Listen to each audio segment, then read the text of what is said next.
wanted to start with was your most recent book, The Second Yeah, that's Founding, fine. um, How the Civil War and Reconstruction Remade the Constitution. What inspired you to write it? Okay, how what historians do may have an impact on, let's say, courts, the Supreme Court, others.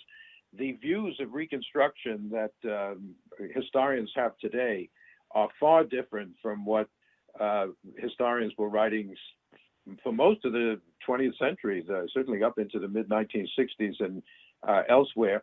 And I was interested in how much the findings of the much more positive view of Reconstruction that historians have worked its way into judicial opinions. I was actually very surprised when I started looking through federal court decisions, especially Supreme Court, to find that the old, what we call the Dunning School, the view of Reconstruction as a terrible mistake, vindictiveness on the part of radical Republicans against the defeated South, African Americans being totally unfit for the political rights that were given to them during Reconstruction, how long that view remained in Supreme Court decisions, in footnotes, in offhanded remarks, in interpretations of the 14th Amendment particularly. And it sort of got me wondering, well, why judges are not necessarily up on historical scholarship, but also to go back and try to, from my own education, what were the people who wrote these three great constitutional amendments, the 13th, 14th, and 15th, who debated them, who ratified them? What were they trying to accomplish? That's not the same thing as what jurists often call original intent, that is to find the single purpose of a law or a constitutional amendment. That idea is completely intellectually incoherent. No historian believes that any important document has one single intent, but it is the job of the historian to try to find out what they were trying to accomplish. And in this case, as I looked into it, I sort of came to the conclusion that in many ways the Supreme Court has never really fully used the latent power of the 13th, 14th, and 15th Amendments to try to pursue the goal of racial equality, which was central to the Reconstruction era. So it began by just my wondering about whether judges listen to historians or not. And it ended up being a study of why these amendments were passed, what happened to them, and what their status is today in our jurisprudence. Nice. One of the questions that we have gotten, Leslie is curious about something that's sort of connected to what you were just describing.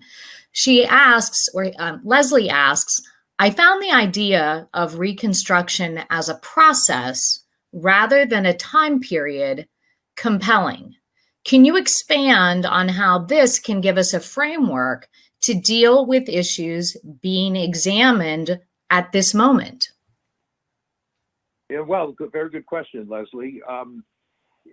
When people ask me what is Reconstruction, for a long time, I answer exactly this way, that on the one hand, it's a specific time period. We divide American history up into the Revolutionary era, the Jacksonian era, the Gilded Age, the Progressive era, and there's Reconstruction in there, which is usually defined as the period right after the American Civil War up to 1877.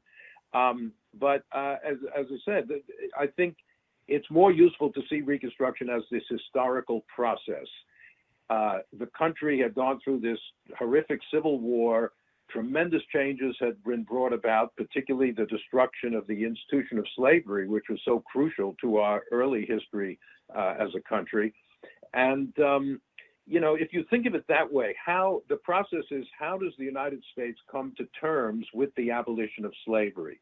And that question raises all sorts of other questions. What is going to be the status of these 4 million emancipated men, women, and children? Are they going to have the same rights as white Americans, the same opportunities? Will they occupy a distinct role in the society or just become ordinary members of American society? that debate didn't end in 1877 when some people think Reconstruction ended, and in a sense, we're still going through it now, this year, obviously, in the streets, as to what exactly is the citizenship status of African Americans in this country. And so it's useful to think of Reconstruction as an ongoing process. And in fact, all three of these constitutional amendments of Reconstruction end with a section which says Congress shall have the power to enforce this amendment with appropriate legislation. In other words, the Congress that passed these amendments assumed that it would be an ongoing process. There were going to be future legislation. Mm-hmm. There are going to be future responses to how Americans, dealt with the rights of former slaves. And so I think thinking of it as a process doesn't confine Reconstruction to the past. It makes us realize that so many of the issues of that era are still alive today, a century and a half later. Who should have the right to vote? Now, that's being fought out as we speak in many states. Who should be a citizen of the United States? That's being fought out right now. That's a Reconstruction issue being fought out on our southern border and elsewhere. How do we deal with terrorism? Not terrorism from abroad, but the terrorism of the Ku Klux Klan, which developed in Reconstruction and continued long afterwards, lynching, etc. The terrorism today of armed white supremacist groups. The point is, these are all Reconstruction issues which are still on our agenda today. And that leads me as a historian to say, if you want to understand America today, you've got to know something about the Reconstruction era after the Civil War. Now, excellent point. We have a question. Michael is kind of curious about your research. And the question that he asks is, he says, you spoke about the various interpretations of these amendments that we have seen since they were written. In your research, did you see any noteworthy patterns in how contemporary newspapers were reporting on the scope and content of the amendments at the time of their ratification? Yeah, that's a very good question. And in fact, I did a lot of research. Nowadays, when I started as a historian long ago, to look at contemporary newspapers, you had to go to libraries, historical societies. You wanted to see what the Chicago newspapers were saying. You went to the Chicago Historical Society. That's not necessary anymore in many ways. So many of these newspapers are digitalized and online and easily searchable that you can sit in your study or your living room and go through hundreds or a dozen, certainly, of important newspapers from the Reconstruction era. So it makes your life as a researcher a little bit easier, I guess.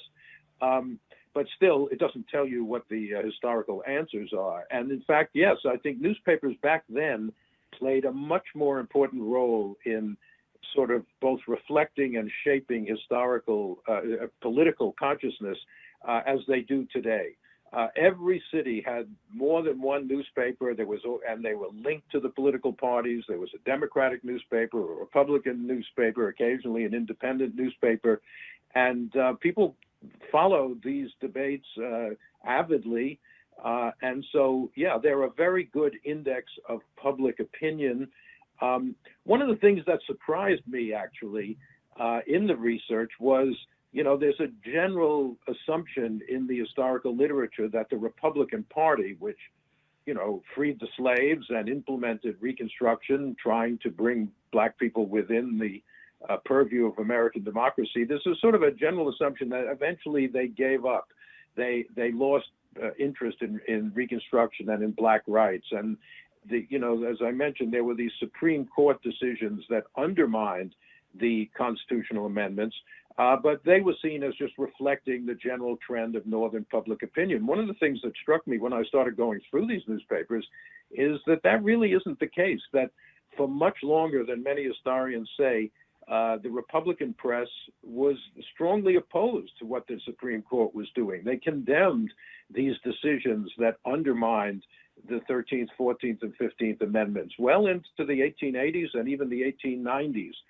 They compared them to the Dred Scott decision from before the Civil War. So carefully going through newspapers is a very valuable way of trying to get a sense, at least of one segment of public sentiment at that time. Now, excellent point. And I'm glad you brought up the digitized newspapers. Of course, the Library of Congress and the National Endowment for the Humanities support the Chronicling America website. And we are very proud of that effort to make those historic newspapers available. So I appreciate the chance to plug that. Neil, it's a great boon. It's a great boon. Oh, it's amazing. It really is. Yeah. So Niels is asking a question.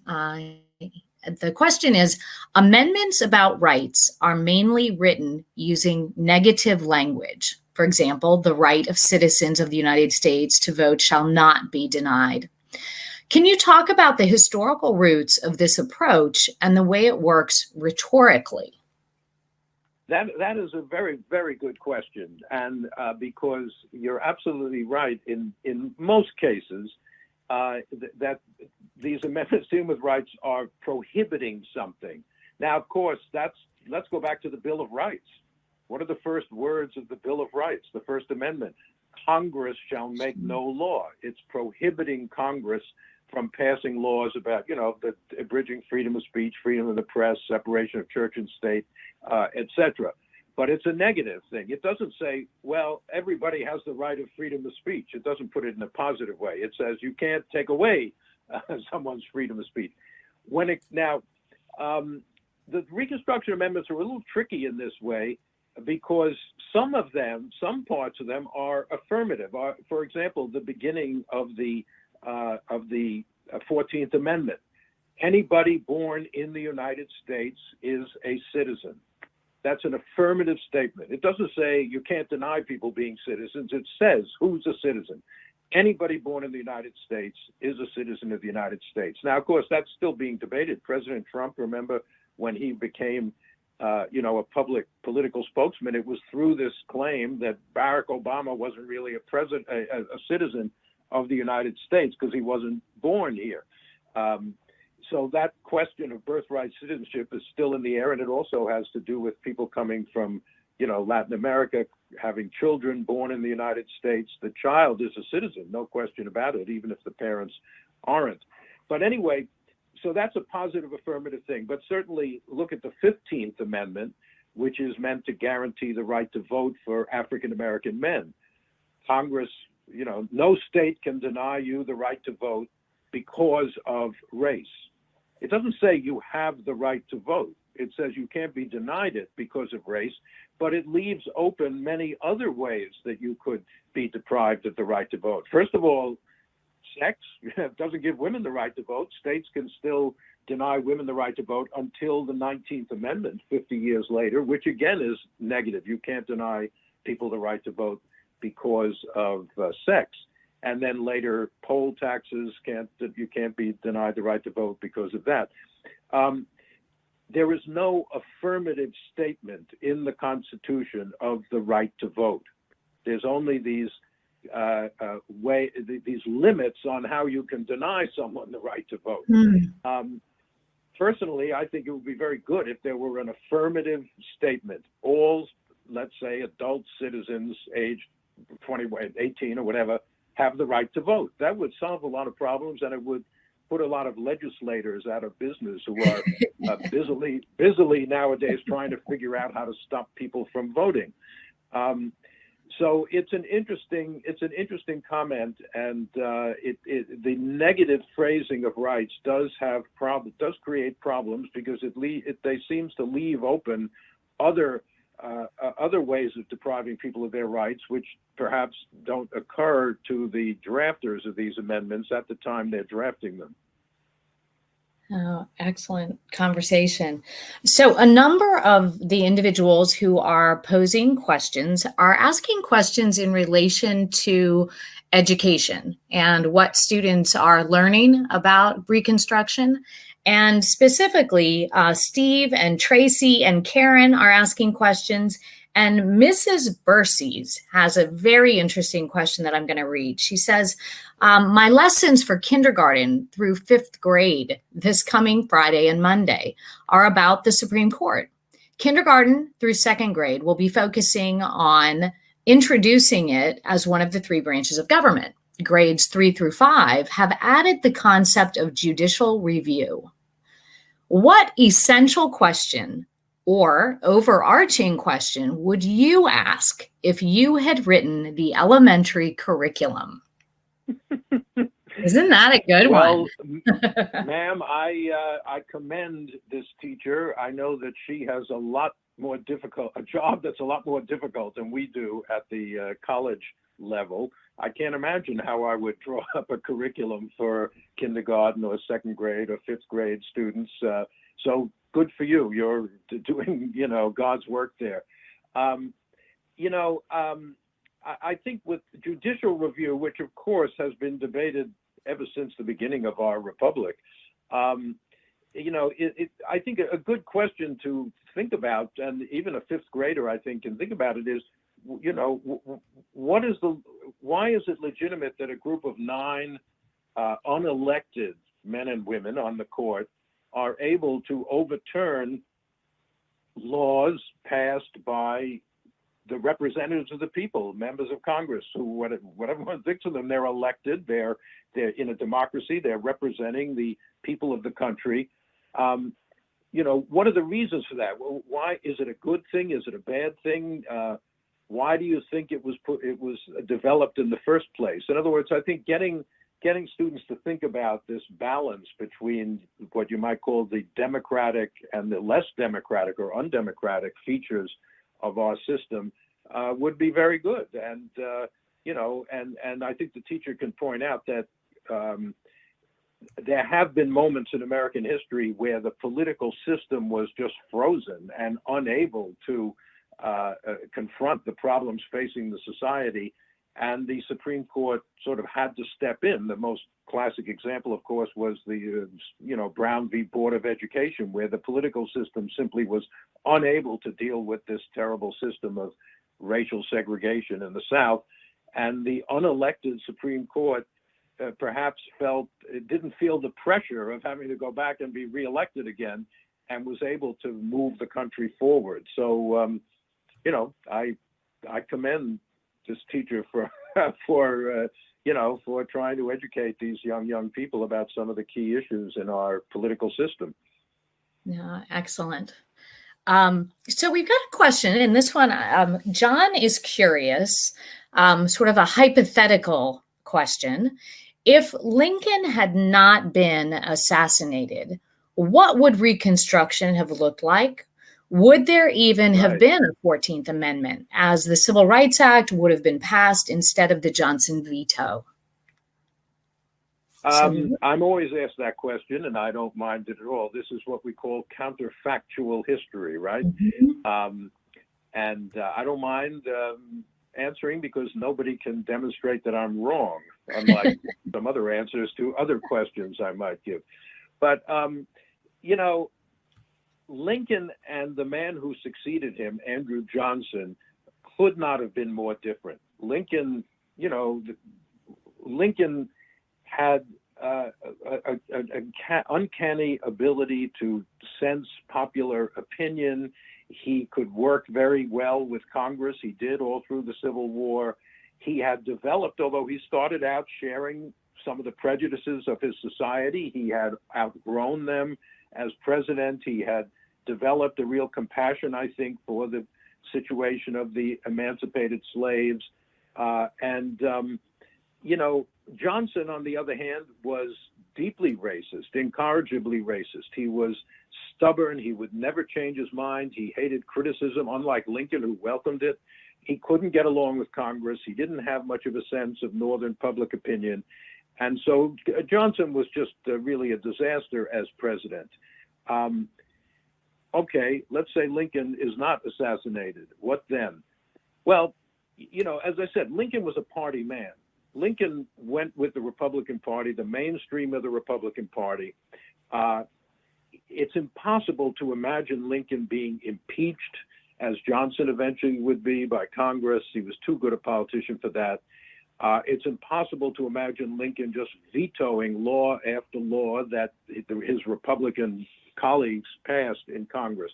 So I think the early part of Reconstruction would have looked pretty much like what we saw, in the sense that Congress would have passed the Civil Rights Act of 1866, trying to guarantee basic legal equality for the former slaves. I can't imagine Lincoln vetoing that, as Johnson did. Every single Republican in Congress voted for it.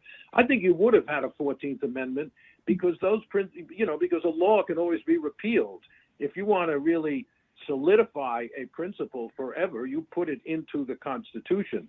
And I don't think there's any reason to think that Lincoln would have opposed the 14th Amendment. The further out you go, the more tricky it gets. Would Lincoln have gone for African-American suffrage for men? In 1867, again, Congress did that, but one of the reasons for that was the impasse with Andrew Johnson. Johnson had created these white supremacist governments in the South, and Congress decided they were just no good and had to be replaced by democratic governments in which both white and black citizens were taking part. Would Lincoln have gone along with that? I don't know. You're now 2 or 3 years past his assassination. What would have been his response to terrorism, to the Klan, the violence being inflicted on blacks in the South? Johnson encouraged it. What would Lincoln have done? Would he have sent troops to crush the Klan? I don't know. In other words, the further you get in history and these counterfactual thoughts, the more it's just pure speculation. I think a key question, though, is if you'd had a united president and Congress working together on Reconstruction, rather than the president fighting the Congress the whole way through up to 1868, would the white South have accepted that more? In other words, would you have had this violent counter-revolution? Maybe they would have said, look, we can't do anything about this. But, Andrew Johnson was encouraging resistance among white Southerners to the rights of black people. And so it would have worked out differently, but would the end result have been any different? Would Reconstruction have survived longer than it did? Well, where it's impossible to say. Oh, yeah, good answer. Given that we had some technical difficulties at the beginning, my inclination is for us to keep going for just a little bit longer. I think I'll go with 2 more questions. Sure, this that's next fine. one is Patricia asks, she has watched your video recording, and she says your video addresses the latent powers of the Reconstruction Amendments. Is there an intersection between that notion and the powers of the state governments to go beyond the federal government by offering greater protections to citizens? That's a very good question. Even though I'm writing here about the courts, the Constitution, I'm not a lawyer. I'm not a legal scholar. I never went to law school. I'm trying to approach these questions as a historian to figure out what were they trying to accomplish. How did the courts later on interpret or misinterpret the amendments? But I think I think one has to step back and say, what was the ultimate purpose of these amendments? It was to try to create a basic interracial democracy in this country, which we had never had, to protect the basic rights of black citizens and indeed all citizens, because the language of the 14th Amendment is not racial. Anybody born in the United States is a citizen. And it doesn't matter what your race, religion, ethnicity is, et cetera, et cetera. There's nothing in these amendments that prevents a state from going further and at least giving more meaning to these phrases, because these amendments are written in very vague language. The privileges or immunities of citizens. What exactly are those? Equal protection of the law. What exactly does that mean? Or you cannot deny someone the right to vote because of race. Well, how do you know it's because of race? What if they pass laws that are mostly stopping black people from voting, but they don't say it that way, like literacy tests in the late 19th century? Their ultimate aim is to get rid of black voters, but they don't say that. Well, is that a violation of the 15th Amendment anyway? In other words, these amendments cry out for elaboration, for implementation, for enforcement.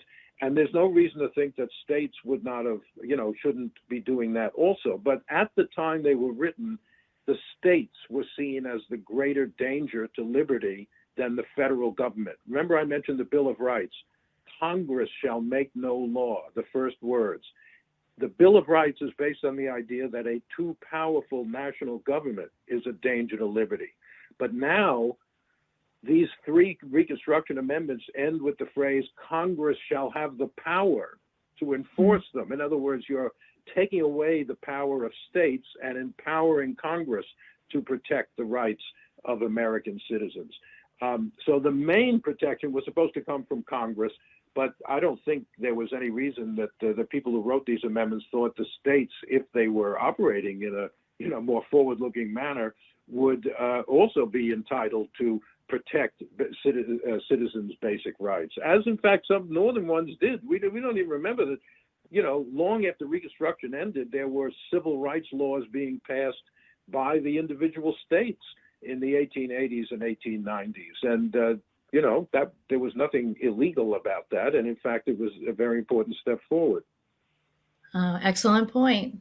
Okay, I think our last question is going to be the one that Mary Beth asked. She begins by, first of all, thanking you for your many years of accomplished scholarship. And she asks, as a historian living through these times, what, if anything, gives you hope for our future as a nation?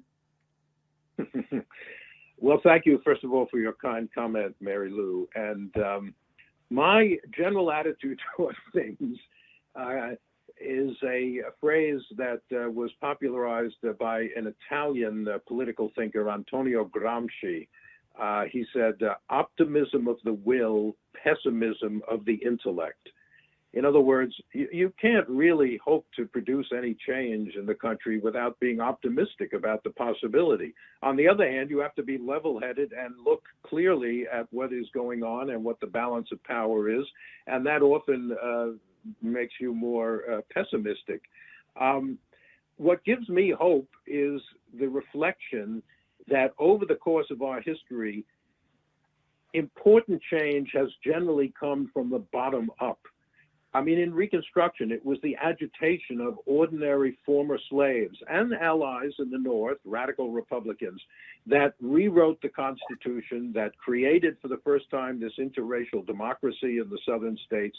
Yes, they were overthrown, they were reversed, and for a long time, those rights were not, were abrogated in many ways. But nonetheless, the fact that that ordinary people can really produce radical change. And I think, we are seeing another moment, perhaps like that, just today with the remarkable upsurge of demands for racial justice in this country and the thousands, if not millions, of people who have been in the streets at one point or another this year. I'm coming to you from northwestern Connecticut, where my family has a little house.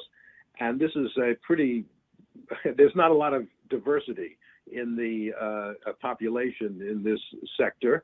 But there have been marches and demonstrations, even around here in towns with very small non-white populations. And I think that's encouraging that white people have said, no, this is, that police brutality or the denial of opportunity and rights to African Americans really is something that is wrong and needs to change. And, that's what gives me hope, the notion that people are willing to take to the streets in order to try to demand to make this a more just and more equal society.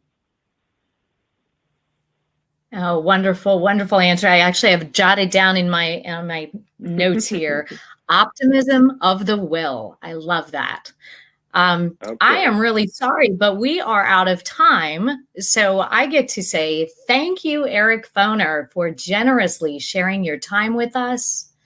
And for everyone, we have been speaking with Eric Foner, whose latest book is The Second Founding: How the Civil War and Reconstruction Remade the Constitution.